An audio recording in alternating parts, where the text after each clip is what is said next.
আর এবার নজর রাখবো উত্তর দিনাজপুরের ইসলামপুরের কালনাগিন এলাকা। সেখানে উত্তেজনার খবর পাওয়া যায়, দুপক্ষের মধ্যে সংঘর্ষের খবর পাওয়া যায়। এবং কেন এই সংঘর্ষ, কোথা থেকে এই ঘটনার সূত্রপাত? চা বাগান, সেই চা বাগানেই অশান্তি। আগে ছবিটা দেখুন।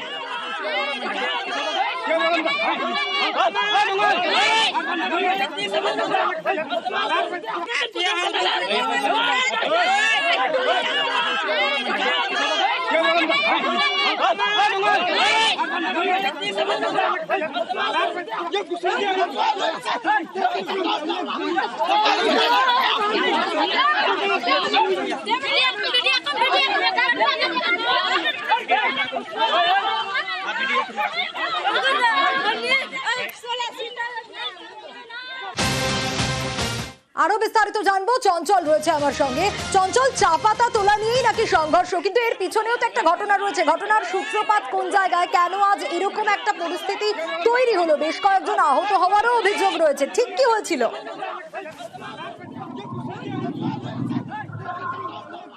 দেখো সোনিয়া, তোমাকে জানিয়ে রাখি যে ইসলামপুর থানার যে কালানাগিন এলাকায়, সেই কালানাগিন এলাকায় এক কোম্পানিকে স্থানীয় যারা বাসিন্দা রয়েছেন, যে আদিবাসী সম্প্রদায়ের মানুষেরা, তারা কাজ পাওয়ার নাম কাজ দেওয়ার নাম করে তাদের কাছ থেকে সেই কোম্পানির জমি নিয়েছিল চা বাগান করবে বলে। এবং বহু বছর আগে কিন্তু এই ঘটনা। এরপরে কিন্তু যখন আদিবাসীরা নিজেদের ভুল বুঝতে পারে, তখন সেই কোম্পানি থেকে তারা নিজেদের জমি ফিরে পেতে কিন্তু আন্দোলন শুরু করে।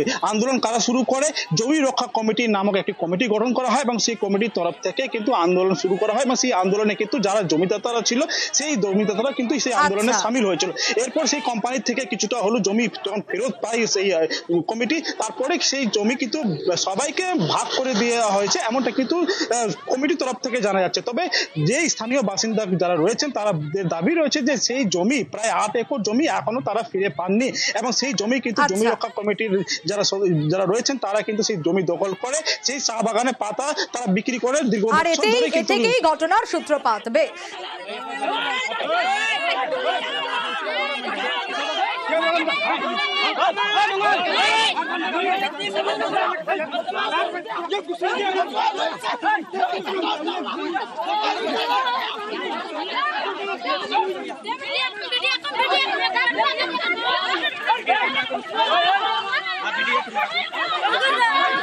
আমরা বলছি কি আমার জমিনগুলো ফেরত দেন, কেন টমাটো হয়ে গেছে।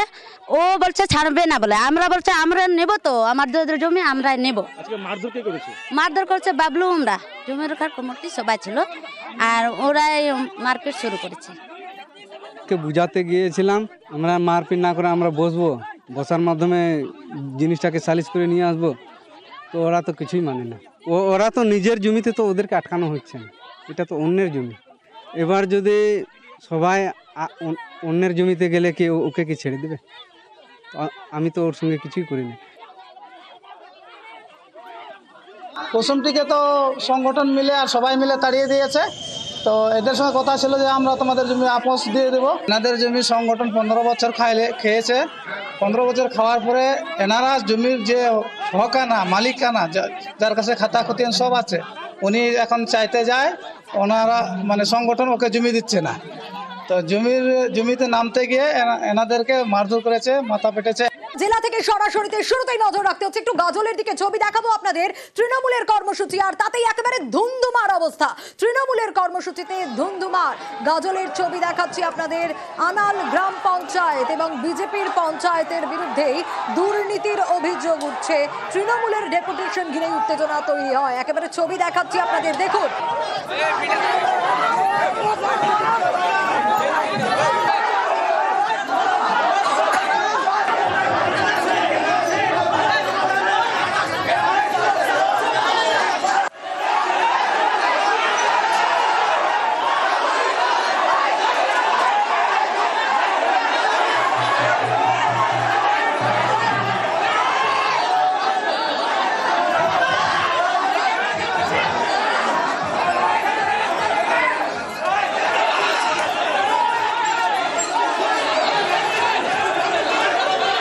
গাজলের ছবি আপনাদের দেখাচ্ছি। একেবারে গেট ভেঙে পঞ্চায়েতে ঢোকার অভিযোগ। পুলিশ ঘটনাস্থলে পৌঁছয়, পরিস্থিতি নিয়ন্ত্রণে আনে। সেবক রয়েছে আমার সঙ্গে, আরো ডিটেল জানাতে পারবে এই বিষয়ে। সেবক, তৃণমূলের কর্মসূচিতে এই ধুন্ধুমার অবস্থা কেন? ঘটনার সূত্রপাত ঠিক কোন জায়গায়? কেন এই পরিস্থিতি তৈরি হলো?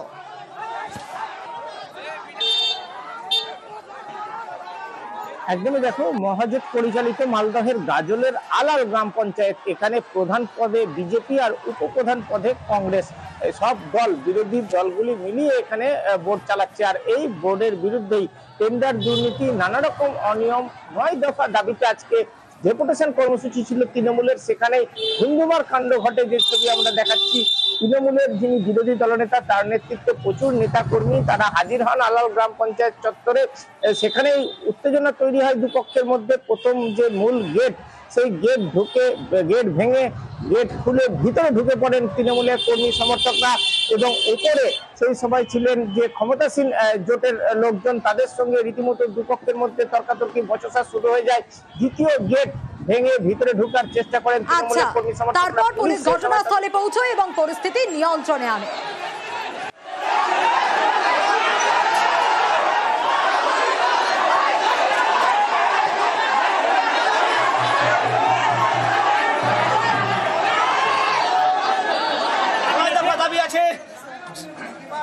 প্রধান ম্যাডাম ওনাদের গুন্ডা বাহিনীকে নিয়ে, অফিস স্টাফকে নিয়ে প্রচুর টাকা নয়ছয় করেছে। ওয়ান ফান্ড থেকে শুরু করে, আদার্স ফান্ড থেকে শুরু করে, 15 ফাইন্যান্স থেকে শুরু করে বিভিন্ন ফান্ডে টাকা তছরূপ করেছে।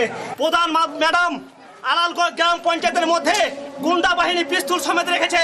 তার জন্য আমরা প্রতিবাদ জানাচ্ছি, ধিক্কার প্রতিবাদ। বাইরে কিভাবে বিরোধী দলনেতা সহ ওনাদের গুন্ডা বাহিনী নিয়ে এসে দরজা ভাঙা থেকে শুরু করে, পঞ্চায়েত থেকে ঢিল ছোড়া থেকে শুরু করে, এবং রাস্তায় একজনকে পিটিয়ে মারছে। এইখানে কোনো কিছু আমাদের পক্ষ থেকে কোনো কিছু আনাও হয়নি। আমরা শুধুমাত্র পঞ্চায়েতরাই আছি, কিংবা পঞ্চায়েতের হাজবেন্ডরা আছেন, এবং যেনারা এখানে কাজ করতে এসেছিলেন, ওনারা যারা আটকে থেকে গেছেন ওনারাই আছেন। বাদবাকি আমরা এখানে কাউকে রাখিনি। এসআইআরে এক কাট্টা বিরোধীরা। বাংলায় একজনের নাম বাদ গেলেও লাখ লাখ লোক নিয়ে নির্বাচন কমিশনের দপ্তর ঘেরাওয়ের হুঁশিয়ারি অভিষেক বন্দ্যোপাধ্যায়ের।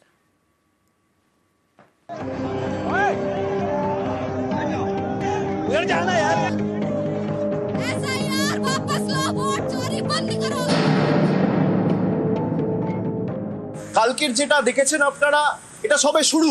বাংলা থেকে একটা মানুষ যার ভোটার লিস্টে যে প্রকৃত ভোটার, যদি তার নাম বাদ যায় এবং বিজেপি যদি ভাবে যে মানুষের ভোটাধিকার কেড়ে নিয়ে দেশটাকে আমাদের রাজনৈতিক সম্পদ হিসেবে ব্যবহার করব, আমরা যে ভাষায় বিজেপি বোঝে সেই ভাষায় আমরা জবাব দিতে জানি। বাংলার একটা মানুষের যদি ভোটাধিকার কাড়ে, তাহলে 1 লক্ষ মানুষ নিয়ে নির্বাচন কমিশন ঘিরবো। বিজেপির কোনো নেতা বাঁচাবে না। এসআইআর বা ভোটার তালিকার বিশেষ নিবিড় সংশোধন, জানি এখন গরম রাজনীতি। এককাট্টা বিরোধীদের কর্মসূচি ঘিরে সোমবার উত্তাপ বাড়ে রাজধানীর। নির্বাচন কমিশনের দপ্তর পর্যন্ত যেতে না পারলেও টিম ইন্ডিয়ার বিক্ষোভ শোরগোল ফেলে দিল্লির রাজনীতিতে। মঙ্গলবারও এসআইআরে চড়া সুর অভিষেক বন্দ্যোপাধ্যায়ের।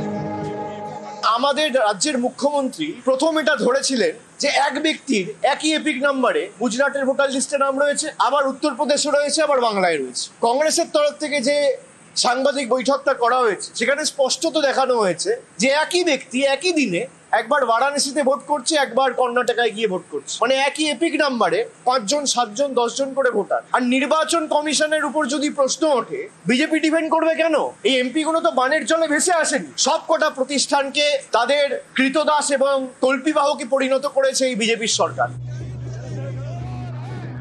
সোমবার দিল্লিতে নির্বাচন কমিশনের দপ্তর পর্যন্ত যাওয়ার কথা ছিল বিরোধী সাংসদদের, কিন্তু সাংসদদের মিছিল সংসদ থেকে রওনা হতেই আটকে যায় দিল্লি পুলিশের ব্যারিকেডে। সেখানে পুলিশের সঙ্গে সাংসদদের ধস্তাধস্তি। এই ব্যারিকেডের সামনে থেকে আটক করে থানায় নিয়ে যাওয়া হয় বিরোধী সাংসদদের। অসুস্থ হয়ে পড়েন একাধিক মহিলা সাংসদ।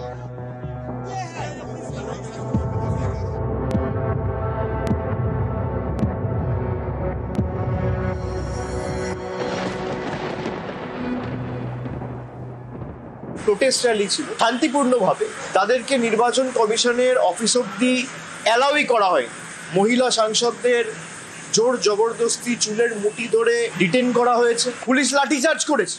আমাদের কালকে একাধিক সাংসদ, মিতালি বাগ, সেও অসুস্থ হয়ে পড়েছে, আপনারা দেখেছেন, পুলিশের অত্যাচারের কারণ। দেশটাকে নিজেদের সম্পত্তি ভেবে সব প্রতিষ্ঠানগুলোকে নিজেদের রাজনৈতিক স্বার্থে কাজে লাগিয়ে এখন মানুষের ভোটাধিকারটুকুও কেড়ে নিতে চাইছে। বাংলা তৃণমূল কংগ্রেসের নাট্যকারদের দল হয়ে গেছে। আরামবাগের মধ্যে ছোট বোন, সেও ভালো অভিনয় করছে। রাহুল গান্ধীকে এত গালিগালাজ করতো, সে রাহুল গান্ধীর কাছে এসে তারা আবার একটু প্রচারের আলোয় পাচ্ছেন। কালকে শতাব্দী পারেনি, সায়নী ঘোষ পারেনি, কালকে জুনমালিয়া পারেনি, কালকে মহুয়া।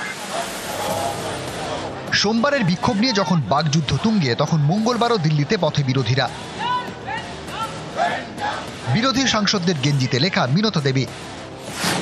সম্প্রতি রাহুল গান্ধী অভিযোগ করেন, বিহারের খসড়া তালিকা অনুযায়ী মিনতা দেবী নামে এক ভোটারের বয়স 124 বছর, যা কিনা বিশ্ব রেকর্ড হওয়ার কথা। বিরোধীদের প্রশ্ন, 124এও ভোটার আর কেউ খবর পাননি? এমনটা কি করে হয়? কলকাতাতেও এদিন পথে নামে কংগ্রেস।